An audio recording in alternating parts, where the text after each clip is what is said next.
Hi, everybody. Thank you for joining us today for, I think this is our seventh webinar training on advancing tribes' interests at the California Public Utilities Commission. Today, we're going to focus mostly on the tribal land transfer policy, which is under the Tribal Order Instituting Rulemaking.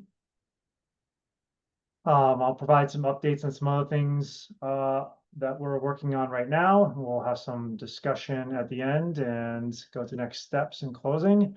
So this slide is for you to review if you want later, but the bottom line is this effort's being funded by the CPUC's Equity and Access Grant Program from grants held by Southern California Tribal Chairmen's Association, Verona Band of Mission Indians, and San Pasqual Band of Mission Indians.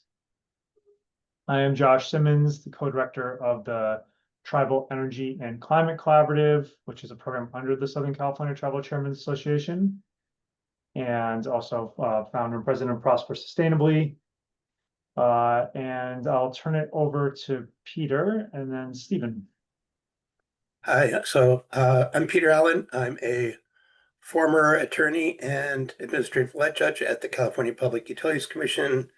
I also litigated in front of the commission for a number of years, and I am a consultant assistant to the SCTCA tech efforts in this area, mostly doing training on how to do things at the PUC and how the PUC works.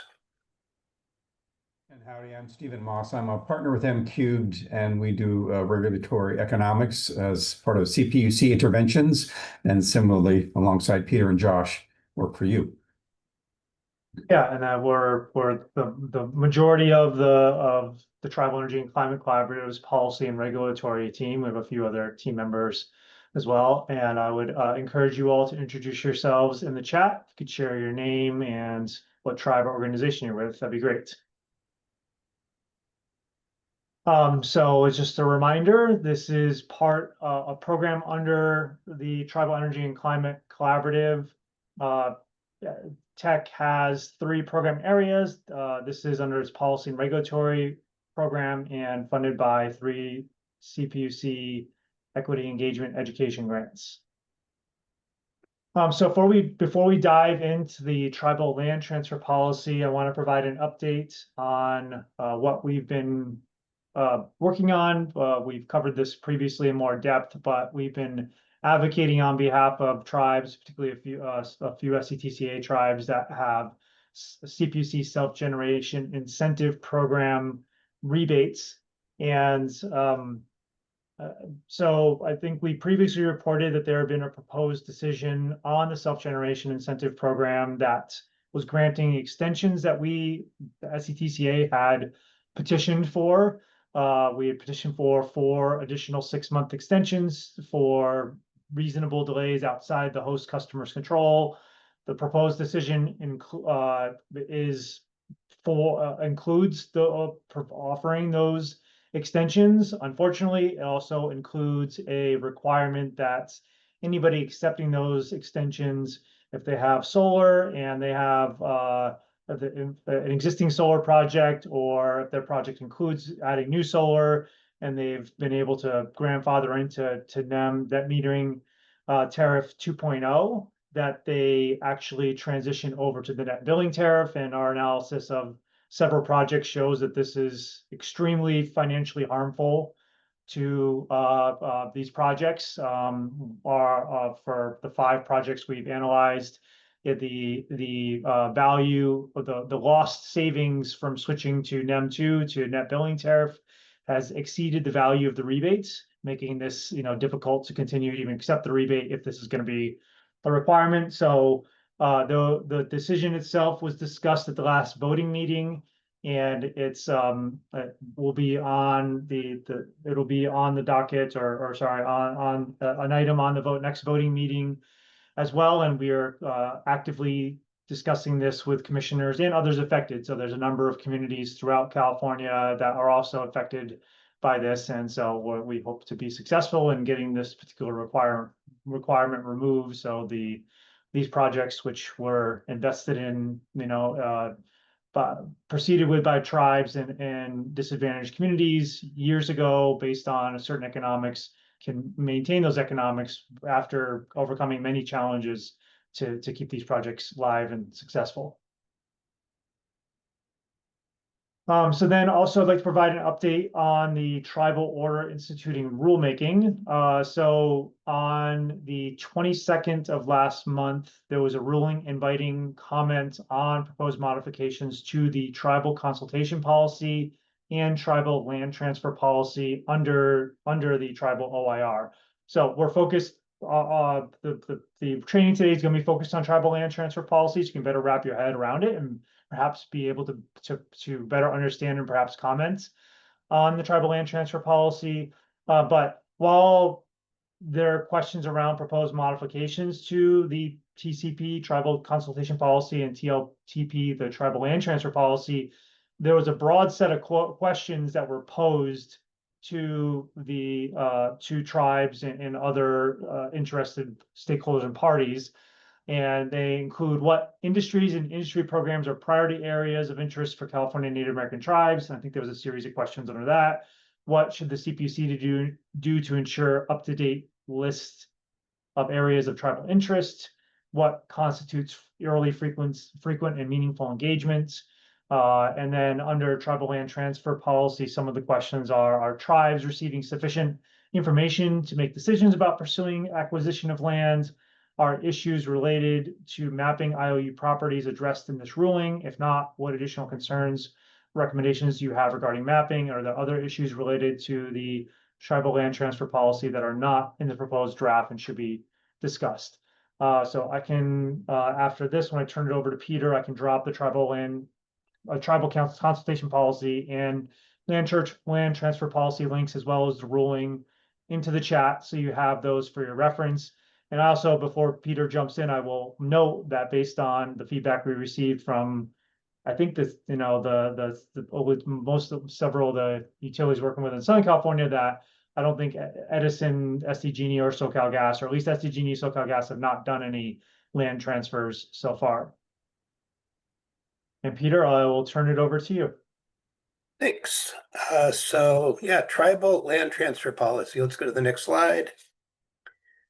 Sorry for all the words, but basically this is, what is it? On the website, the basic idea is that if an investor-owned utility, San Diego Gas and Electric, Southern California Edison, PG&E, especially energy ones, and some small water utilities, if they're going to sell some of their land, essentially the tribes, the affected tribes or potentially affected tribes, or tribes with an interest in potentially interest in the land, get the first crack at buying it. Let's go to the next slide. So the Tribal Land Transfer Policy has been around for a little while. The Commission adopted it in 2019. There's a link to the decision where they did that. At the time they adopted, they said they needed to adopt some implementation guidelines. They did that in 2021. I have, since preparing these slides, I have confirmed with the PUC that as far as they know, and they would know, no land has actually been transferred from utility to a tribe under the Tribal Land Transfer Policy. San Diego Gas and Electric and SoCalGas says that they just haven't sold any land, and that's why it hasn't been there. Southern California Edison has done that and has done some process on that. So right now, as Josh indicated in the OIR, PUC is considering updates to the Tribal Land Transfer Policy in the more general tribal rulemaking. So that's what's going on now. So there is an opportunity to see or try and get some modifications and or improvements to it if tribes are interested in that. Next slide. So, okay, that's, okay. So how does, what land does it apply to, or what utilities does it apply to? Because it doesn't apply to everyone. So as this says, the guidelines, this is slightly confusingly worded, but you can, again, for your reference, electrical corporations, so someone like Southern California Edison, San Diego Gas and Electric, it applies to them. gas corporations, like SoCalGas, it applies to them. Does not apply to anyone who's just operating a gas storage facility. It does not apply to common carrier pipeline corporations that are regulated by the commission, which includes some petroleum product pipelines, at least one, maybe two oil pipelines. I'm not sure actually how much land those guys have, but it doesn't apply to the pipelines. And it applies to water corporations, so investor-owned water corporations, Golden State Water, not municipal or municipal utility district water corporations. So only some water corporations, again, investor-owned.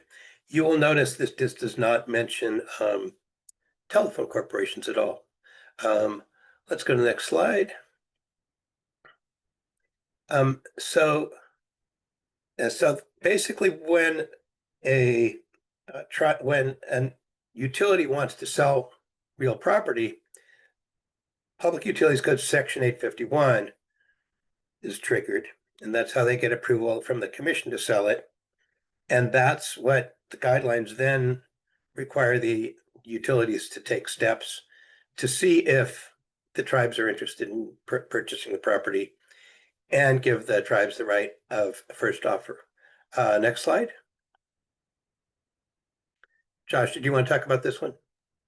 Yeah, so wanted to show you kind of how this is, in practice, what this looks like. So Peter here has a screenshot of Edison's website. So I'll just actually go to each of the utilities websites. So in practice, what they're required to do is provide quarterly notices of the land they've basically made available and communicated. So there are these quarterly reports on the websites of focusing on the energy IOUs right now of Edison, SDG&E, SoCalGas, and I pulled up PG&E's as well, which I have not looked at previously. So if you go to Edison's website, you can click on the latest report, which is third quarter of 2025, and then you'll get a spreadsheet, and the spreadsheet will show you the different assets that I get, that the transactions that occurred and the status of those transactions, and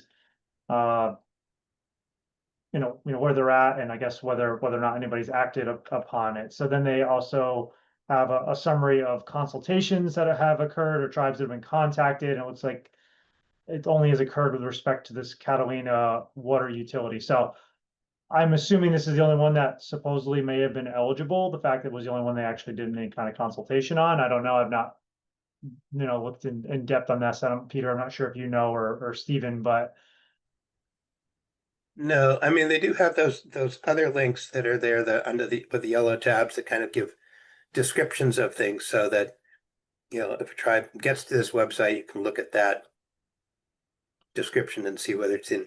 Yeah. Okay. All right. So I think maybe these are all the transactions total, and then this is just the consultations this quarter. So then, the Catalina water utility being number 19, a bit further down. So these must be previous ones that were previously, but were previously maybe covered in prior quarters. So if you look at, I guess what's interesting is, like, when you go here and you look at the notice itself, and let me just pull one up, this is one for Saboba that they reached out. So basically if land becomes available, they send out a notice, and they basically give 30 days from the date of that notice. So in this case, Saboba received a letter dated the 21st, and they were told that they had until, I don't know, I think another email I saw, they basically had 30 days, 30 days from the notice. So March 20th, 2024. So they're really tight on time. You have the tribes need to be relying upon this actually getting into the right hands of the right person. And they're using the date of the letter. Is this the actual date it was delivered or not? So there doesn't seem to be, whether or not these are actually getting to tribes in a timely manner for them to actually consider. And then a tribe would need to act really fast to express interest. They'll need to meet and confer within, receipt of statement of interest, Edison would need to meet, confer with the tribe within the 60-day period to determine if a mutually agreeable sale may be negotiated. So, I mean, I haven't been involved in too many real estate transactions, but just even in buying a house, like that's pretty rapid time frame, and this is obviously probably a way more complex a transaction to consider. So, if you look at the different websites, I think the main thing we'll notice on SDG&E's website, you go to the bottom, and Edison has these reports for each property of like what's happened. So is it more detailed about the property itself and the notices that have been provided. SDG&E's website only appears to have the reports themselves. It doesn't seem to have the lands. And I don't know if maybe, Peter, is that because no land's been made available? So maybe That's my understanding from SDG&E, is that none has been made available. Yeah, PG&E's looks a lot more like Edison's, where they actually have, a description of the land and who's been notified. Yeah, so that must be, if the land becomes available, gets posted to this website, the tribe looks at it after, it sees the notice, and then it would have to express interest and essentially negotiate a deal in a pretty rapid fashion.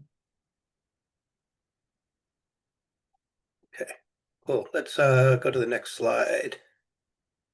So there's two things in here that are interesting. This is part of the updated version, and there's two sentences here that are actually these sentences are all kind of important. So the commission encourages the utilities to transfer real property in California and Native American tribes, and if possible, facilitate those transfers. So that's the statement of intent, which is a positive one. The next sentence is also a positive one. This policy creates an expectation that for any future IOU dispositions of real property, the IOU will first offer applicable tribes the right to take or purchase their property before otherwise disposing of it. Then there's one more sentence that's actually a little bit of a problem, which said this policy works as an overlay over the existing Section 851 process. And that's a problem. Let's go to the next slide. This is California Public Utilities Code Section 851. I read the whole thing, but the basic gist of it is when a public utility wants to sell some of its land, it has to get permission from the commission. Let's go to the next slide. There's a caveat there. They only have to get permission from the commission if the property is necessary or useful in the performance of its duties to the public.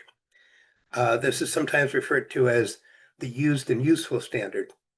So if property is used and useful or necessary and useful, the utility gets to recover kind of costs on it, some profit on it. It's what's known as being in rate base. What a utility can do by itself is decide that some property is no longer needed for utility service. It's no longer necessary and useful. They take it out of rate base. It's no longer necessary or useful. Once they do that, they can sell that without applying to the commission. That's what under 851, if it's not necessary and useful, you don't need to apply to the commission for permission to sell it. Which means if a utility is selling property that they have determined is no longer necessary and useful, the tribal land transfer policy is not triggered, which to me seems like an issue because that should be the easiest land to transfer because it's not being used for utility service. It really truly is surplus, but the tribal land transfer policy is not triggered. Tribes do not get notice if a utility is selling that land. Let's go to the next slide. Similarly, 851C said basically confirms that nothing in this section prevents the sale, lease, or encumbrance of either disposition that is not necessary and useful. And basically it says it's like, yeah, and if you sell it, it's a valid sale. No one can go back and complain about it later. The purchaser is assumed to have purchased it in good faith if the utility is determined it's not necessary and useful. Next slide. So, and then the scope of the TLTP itself doesn't even cover everything in Section 851. So Section 851, utilities have to get authorization from the commission if they want to grant an easement or lease their land or do other kind of any encumbrance of their land, they have to get authorization from the commission under that. The tribal land transfer policy, including the proposed one, basically means sale, fee interest, like it has to go there. As it says, conveyance of easements, licenses, and leases are not considered dispositions. So if the utility was leasing a bunch of land that was perhaps tribal land or contained tribal resources to someone for some other use, tribal land transfer policy is not triggered. I don't know how much of this an issue is because some of these things, easements, license, and licenses. Oh, that's a good word. Combining license and lease, we have licenses. How much of those impact tribal interest, but it seems like there could be tribal interest affected depending on how that land is used, particularly under a lease or an easement. Let's go to the next slide. So there's a bunch of stuff that's not covered by the tribal land transfer policy. As I said, leases, easements, etc., property that's not necessary and useful. The one that I find interesting and I think potentially problematic is that property owned by many telephone corporations. There are some telephone corporations, mostly smaller local telephone corporations, that still do have to apply to the PUC under Section 851 to sell property. And there's certainly an argument that those utilities would have to comply with the tribal land transfer policy. Those are pretty small.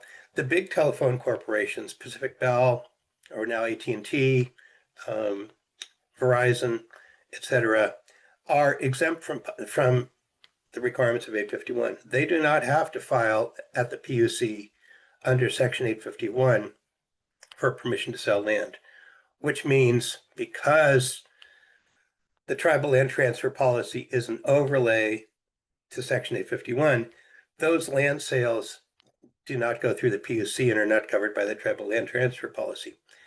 This might not be a big issue, except that Sprint and then Quest, who's been subsumed into CenturyLink and Verizon, were actually successors in interest to Southern Pacific Railroad, which is, I think most people know, one of the largest landholders in California, and that acquired a lot of its land from federal land grants in the 19th century. So Quest and Southern Pacific were actually telecommunications spin-off of Southern Pacific, and they owned a lot of the land. I don't know how much of that land is still owned by the successors in interest, which my understanding would be CenturyLink, Verizon, Sprint, and T-Mobile. But there certainly could be some that are land. We don't actually know what lands they have. We don't know what lands they may have sold. And the tribal land transfer policy does not provide any coverage for that. Next slide. And then the next slide. So there's some different things raised for discussion. The second question, does anyone have experience attempting successfully or unsuccessfully to procure utility land? We know no one's been successful, but if you had an unsuccessful attempt, that would be interesting. Questions, is the TLTP broad enough? Should include more types of transactions, more types of land. How should the eligible tribes be determined? Right now, it's through the Native American Heritage Commission. And going to kind of building on Josh's point, are tribes receiving sufficient information to make decisions? And the thing that Josh was making is it's sufficient time and notice to actually pursue it and actually go after it, or any other thoughts. So that's what I have to say today, but I'm happy to open it up to questions, discussions, anything else. Josh, did you have anything else you wanted to add? No, I think we got through this rather quickly, so we got some more. We have plenty of time to discuss this and actually could maybe go in a bit depth of some of the tribal OIR, but the tribal land transfer policy is right now up for comment. They want tribes to review and comment on this. So the feedback you provide right now, the Tribal Energy and Climate Collaborative can consider for its own comments on this as well. But yeah, I think before maybe we meander from this, feel free to if any of these questions catch your eye, or if you have other questions or other things you want to discuss, feel free to unmute yourself, raise your hands.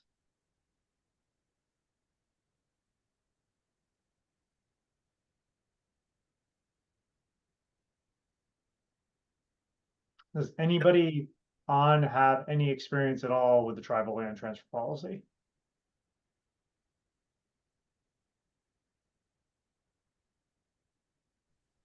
I worked at Morongo Band of Mission Indians. And yes, we did with Southern California Edison some time ago, probably back in 2019, 2020, when it was first implemented.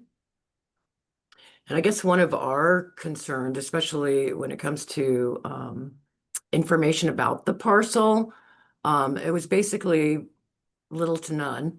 And I think one of our biggest concerns was you're purchasing property that used to be used by utility. And if there is utility infrastructure on it, if you're not going to use that utility infrastructure, how do you dispose of it? What are the environmental impacts? What is the tribe actually accepting or considering purchasing when it comes to a parcel like that?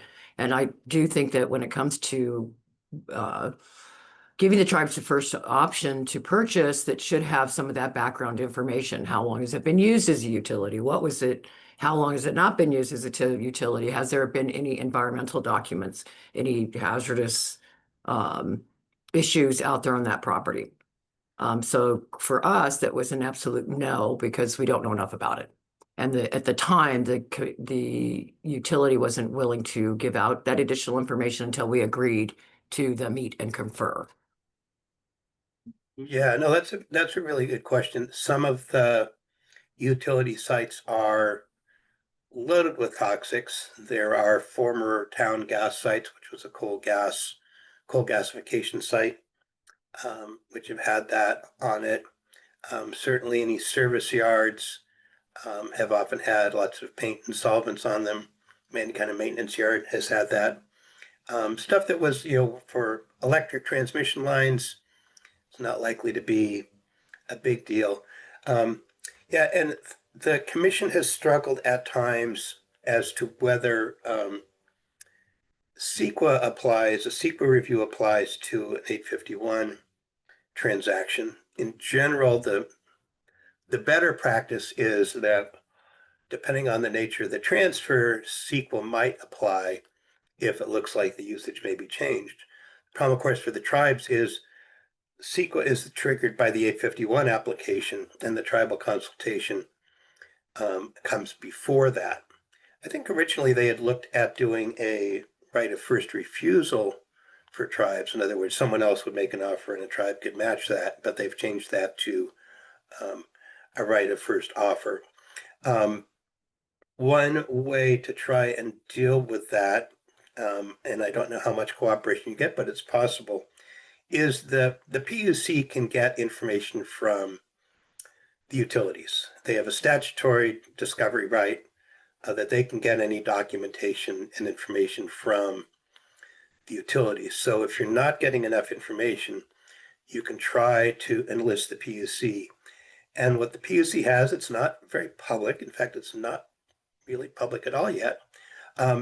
Each individual division within the PUC is supposed to have a designated tribal liaison for that division, in addition to the commission-wide tribal advisor, the position of which is empty right now. They've gone through two of them in rapid succession.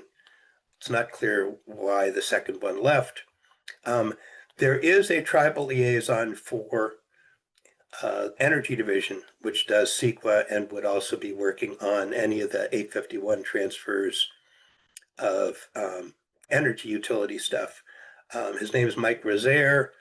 If you get in contact, if you do have something where you want to find out more information about a property, I can get you his contact information. Yeah, that's a real issue. That's a very real concern.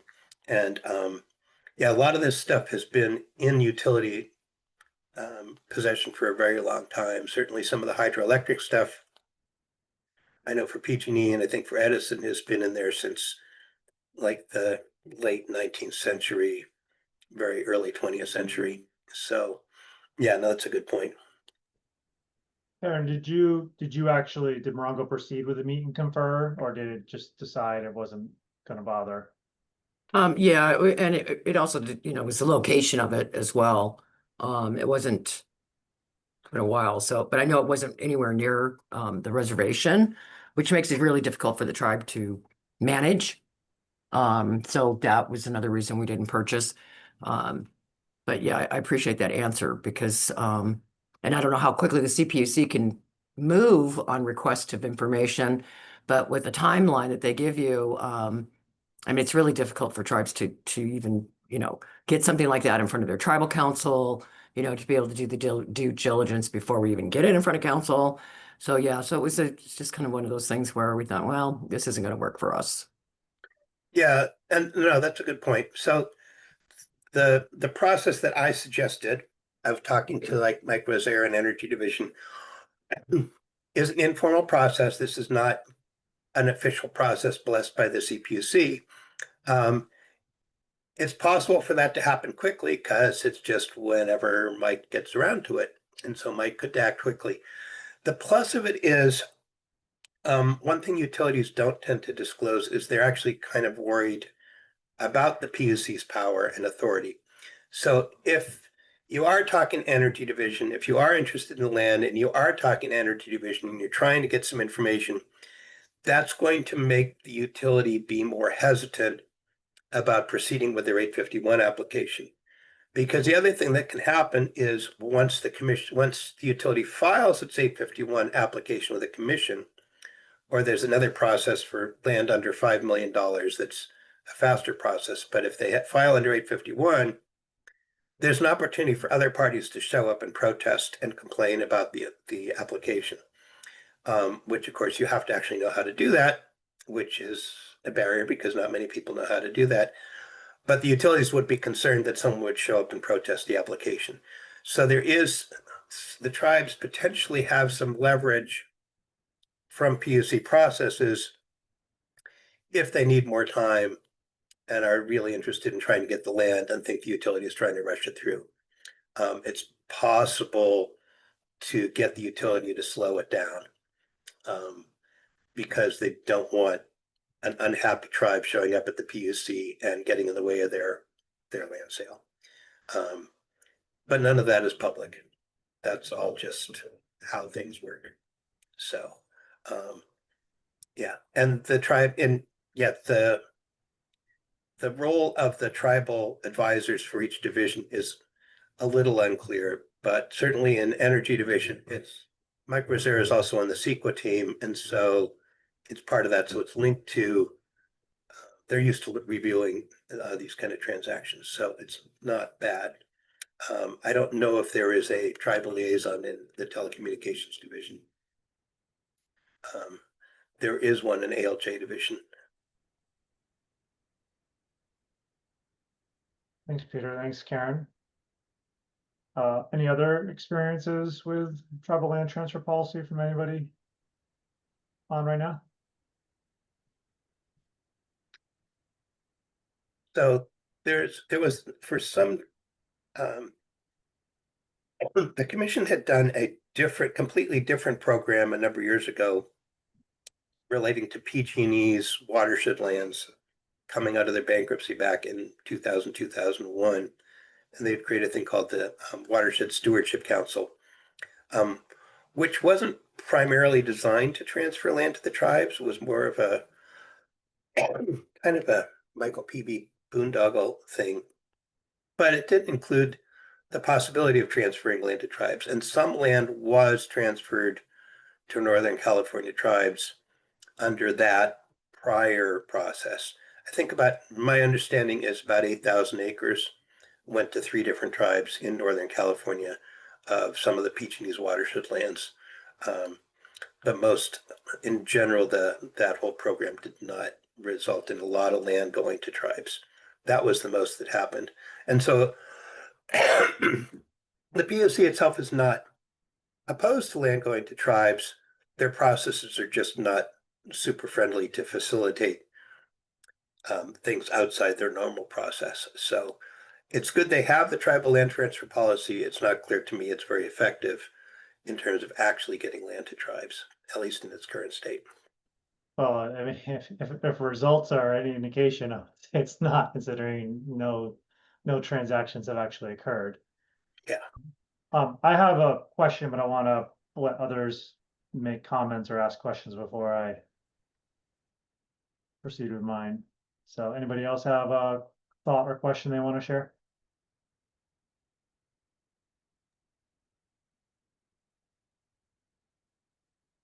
Okay, I'm not seeing anybody raise their hand or unmute. So Peter, can you explain to me this requirement of, so it has to go through the process only if it's necessary or useful in the performance of its duties to the public. So necessary, useful to the utility, and therefore there's like CPUC is fine if they're selling property that's no longer necessary or useful to the utility. Like why do they not care? Because I mean, the public did pay for, essentially in a way, paid for possibly that acquisition at one point or another. And like you said, that should be the easier thing, like that would be more useful. Potentially less equipment on the property, or it's like equipment that's not in use, so it would actually, the property itself is likely to be less encumbered, so why I would have expected it to be the opposite. Well, 851 is largely put in place to protect the ratepayers in two ways. So one of them is you don't want a utility selling off stuff that's actually needed to provide utility service. In other words, if there's some sort of corrupt deal, PG&E says, yeah, we can sell all of our transmission lines to you. And then it gets sold to a real estate developer who tears down all the lines and the lines go away, right? It's like, so one, you want to make sure that anything that's not might be useful and needed for providing utility service stays useful and needed, and the utility just doesn't sell it in a sweetheart deal or give it to their friend or whatever. I mean, PG&E tried to bypass this by trying to give its hydroelectric facilities to its own unregulated affiliate back around the time it declared bankruptcy and energy crisis in 2000, because they basically wanted to just give away their asset to an unregulated affiliate who could then use it in the market for free. So that's one level of protection. You can't get rid of stuff that the utility really needs to provide service. So that's providing a protection for service. Obviously, if you're not using it for service, it's like the junk car that's been sitting in your yard. The ratepayers don't care about that. It's not going to affect the service quality if you get rid of it. So that's one part of it. The other part of it, and for the ratepayer interest, is the one that Josh raises, is that ratepayers have essentially paid for this asset. The ratepayers have bought this stuff for the utility, and then the utility uses it to provide the service.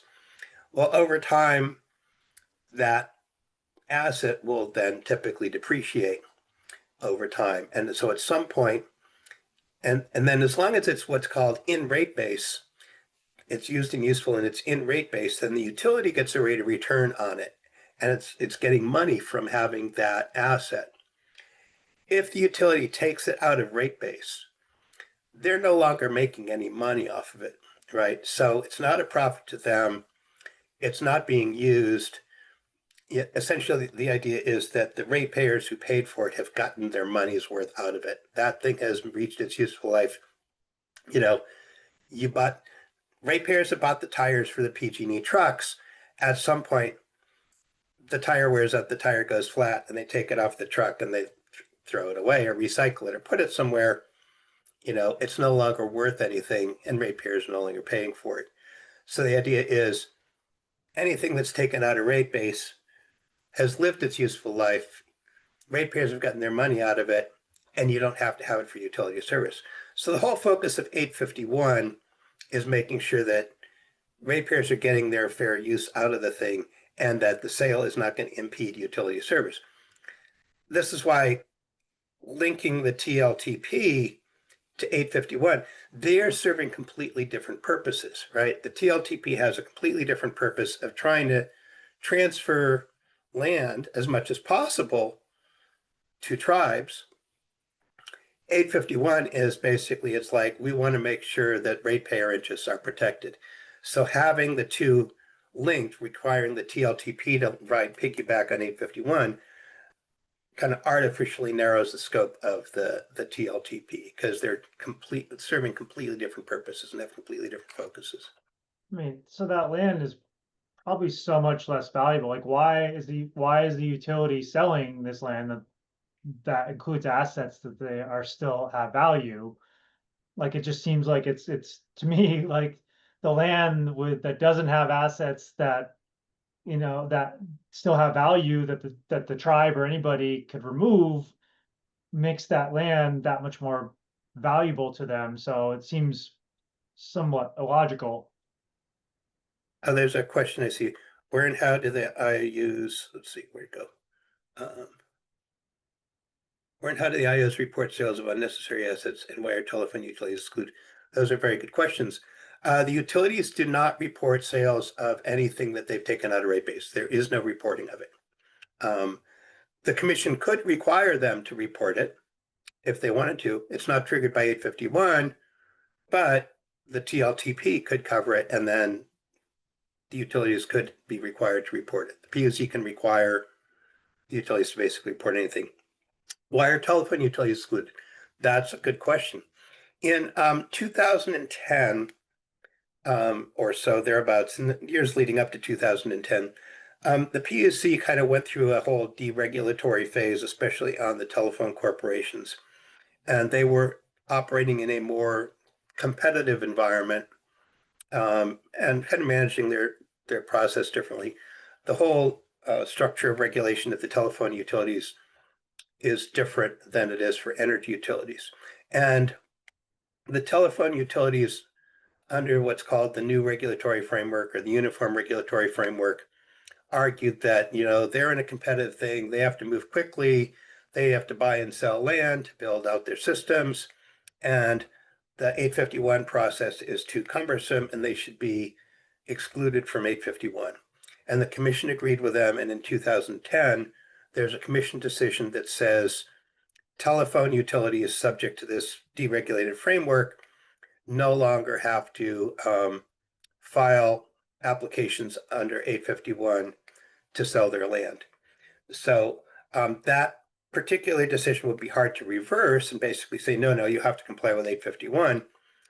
But again, they could be subject to the tribal land transfer policy without having to go through 851. The question is, what would it look like? Would it look the same for telephone corporations as it does for energy corporations? It's clear that the commission can exempt types of transactions or individual transactions from 851. There's another section 853B that allows that, but it also allows the commission to put any conditions on that they want. So the commission could totally say, okay, you're exempt from 851. You don't have to file, but we're putting on the condition that if you're selling tribal land, you have to notify the relevant tribes. So the PUC could do that, but that's why the telephone utilities are excluded. Was part of a kind of a deregulatory push that the telecoms were pretty successful at in the 90s and early 2000s. Peter, I mean, going back to my question, because like if I'm a tribe considering purchasing this land, why are utilities selling land that's still with assets with useful value? Like that's kind of to me a bit of a red flag in itself. Like if it still has value, like are they somehow getting the profit and the tribes are not? I mean, they're not sending the revenues from those sales back. And then what are they leasing it then? Like what's happening? It'll vary. There's a lot of different things that'll happen is, for example, maybe there's a substation and they've decided they need a bigger substation um, on like adjacent land or nearby land. So what they'll do is they'll sell. I'll get back to the question on the telephone corporations after this one. What they'll do is they'll sell the old substation, which is still working. You know, they'll buy the new land to build the new one and sell the old one that's still working. Or there might be one, I worked on one where, you know, there was a developer who wanted to build some land and they wanted, you know, SDG&E to move a transmission line. And so SDG&E sold them the land they had under the transmission line and got an easement somewhere else. Then what happens is the commission has what are called gain on sale decisions that determine the allocation of the profit you make or the money you make from selling it, of how it's allocated between ratepayers and shareholders. They're kind of a mess, but essentially there's, for different types of assets, there's different splits of, you know, when you sell land, it's like of this type, you know, 60% goes to ratepayers, 40% goes to shareholders. So there's the whole idea. It's like, well, you want the utility to have some incentive to sell stuff they don't need, so we should give them some, but a lot of it should go back to ratepayers. So anything that's still used and useful, they sell under 851, then the proceeds are allocated between the company and the ratepayers. And based on different formulas depending on the thing. The telephone utilities commented earlier on the possibility of TLTP. Their basic argument was, don't make us subject to 851, right? It's like, we have to do stuff. We have this different world. Don't make us be required. Don't require us to be subject to 851, which is actually how I figured out they were exempt from it. So that they have not commented on is the idea that they could be subject to it separate from 851, because no one's raised that so far. But they would be happy. Yeah, no one's commented on the revised TLTP. The TLTP process, I mean, the Tribal OIR has been running since 2022, I think, 2023. And so early on, the telephone companies basically said, don't make us subject to Section 851, was what they said. But yeah, the comments are not yet due on the revised version that they circulated. But the revised version doesn't address that. It doesn't change the scope. Peter, I mean, I think, you know, I think that, you know, the two things that come out of this are, one is like, okay, there's a bunch of land that, you know, from telecom companies that is not being made accessible to tribes. So that would be one recommendation that obviously they'll fight tooth, claw, nail against. And then the other is, you know, at least to my mind, like the tribes have access to these non-851 transactions, like get at least first right of offer on those, like why are they excluded, and what's the possibility of that actually ever coming to fruition? Yeah, no, I mean, they're valid questions. I mean, the other one that's interesting is that I don't know the scope of is these pipeline corporations, because there are these, especially, I mean, this goes also to the Ms. Woodard's earlier comment about toxics, because there are certainly pipeline corporations that are not covered by TLTP that may be disposing of land, but those could definitely have some toxic issues, because those are going to be gas pipelines, oil pipelines, or petroleum product pipelines. I know that the PUC regulates some, you know, jet fuel pipelines that go from storage areas to airports, product pipelines that come out of refineries and go in various places. So, and there are a couple of crude oil pipelines in California that are PUC regulated that are pretty long. So they're also not included under this as well. Well, is it like coming back to my question, is there any reason that the tribal land transfer policy couldn't apply to non-TLT, non Section 851 properties? No, I don't see it. I think because the PUC has very broad jurisdiction over the utilities and 850 and the commission can 851 is not jurisdictional. It doesn't limit the scope of the commission's authority. So the commission could impose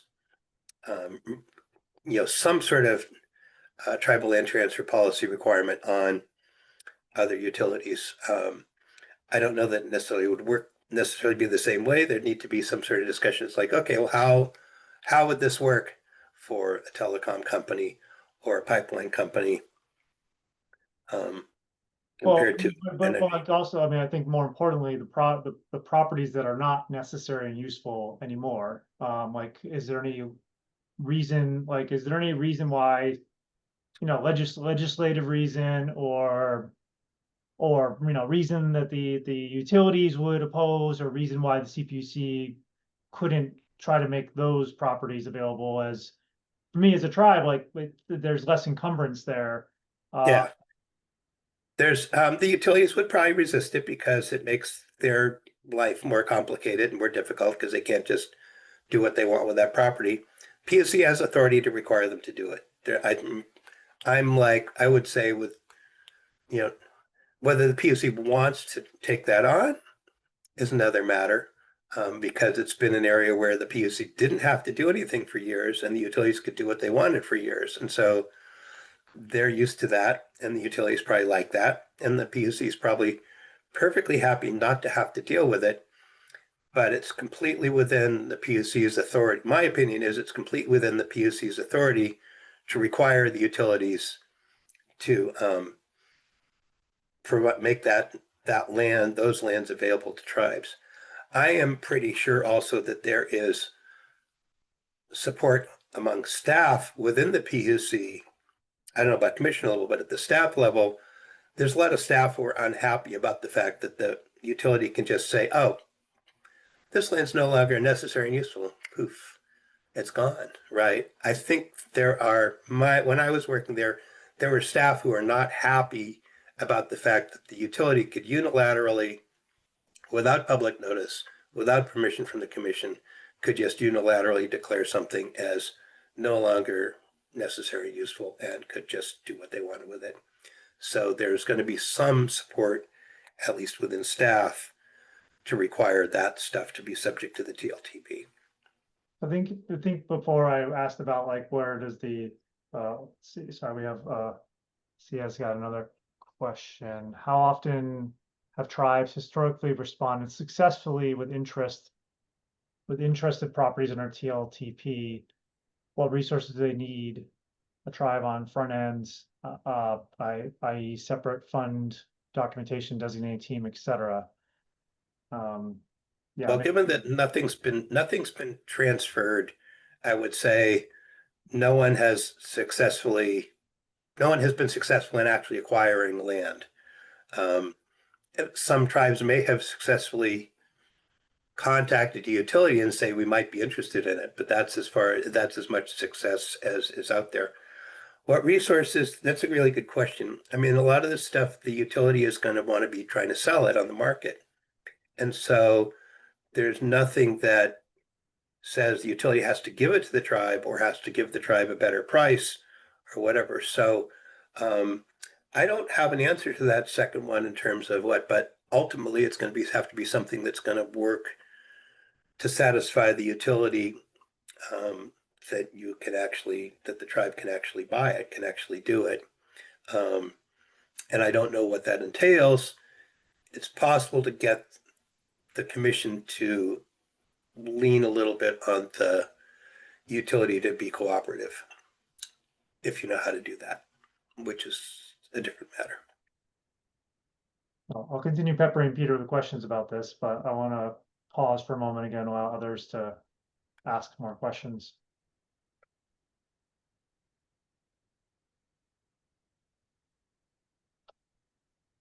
I don't see my unmuting or any hands raised. So Peter, I think you were kind of distinguishing before of like, that some of the revenue from the sale of an 851 transaction goes back to the ratepayer. So if it's a non-851 transaction that the utilities unilaterally decide that the property is no longer necessary and useful, does any revenue from those transactions go back to the ratepayer? I don't believe so. If it does, it's indirectly. There's nothing that specifically goes back to the ratepayer.